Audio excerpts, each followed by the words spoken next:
quelques petites choses pour la rédaction du rapport de stage. Alors tout d'abord, il faut savoir installer des pieds de page et des numéros de page. Donc on va dans Insertion, on descend ensuite jusqu'à pied de page et ça permet d'installer sur chacune des feuilles donc un espace. Et à l'intérieur de cet espace, on va venir ensuite poser, toujours en passant par Insertion, un numéro de page qui va donc évoluer ensuite au fur et à mesure des pages que l'on va écrire. Il faut aussi pouvoir utiliser la fonction de sommaire automatique. Je présente correctement titre et sous-titre et que j'utilise la fonction sommaire automatique, mon sommaire automatique va se réactualiser à chaque fois que je vais rajouter une page à mon rapport. Alors, ça passe par une écriture propre des grands titres et des sous-titres. Donc, on vient définir le grand titre comme un titre 1.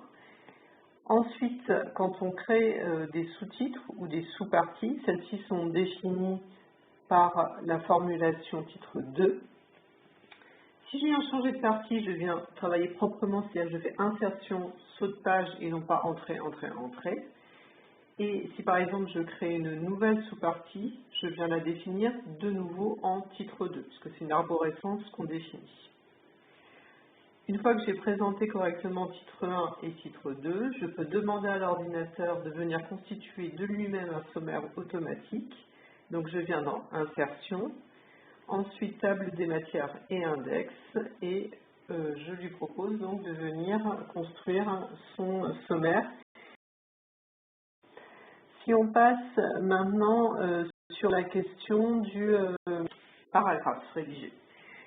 Donc, déjà, quand je commence un paragraphe, je commence avec une tabulation. C'est la touche qu'on va trouver sur le côté gauche du clavier avec les deux flèches qui vont dans des sens opposés.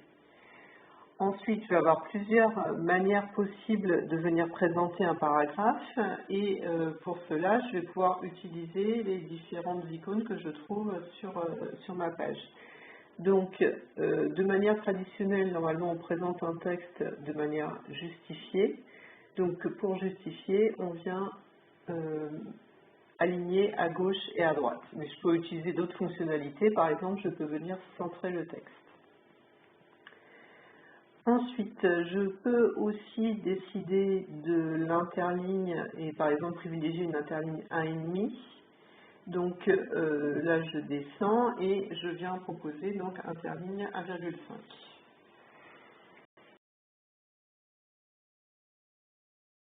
Je peux venir insérer une image dans mon document. Donc je passe par Insertion, Image, et je viens la chercher donc dans mes documents. Ensuite, une fois que cette image est prise, je peux venir la déplacer, je peux aussi choisir de l'agrandir et je fais bien attention à l'agrandir en respectant la proportionnalité. Je peux travailler sur une légende en créant une zone de texte que je viens placer en dessous de mon image et dans laquelle je peux écrire. Et enfin, je fais bien attention quand j'enregistre mon document. Donc, je l'archive correctement et pour un rapport de stage, j'ai plutôt intérêt à archiver les différents états de ma réflexion. Donc, par exemple, en écrivant dans rapport de stage version 1. Et quand je dois transmettre mon document, en tout cas mon document définitif, je viens exporter au format PDF. Et il me suffit d'enregistrer ici.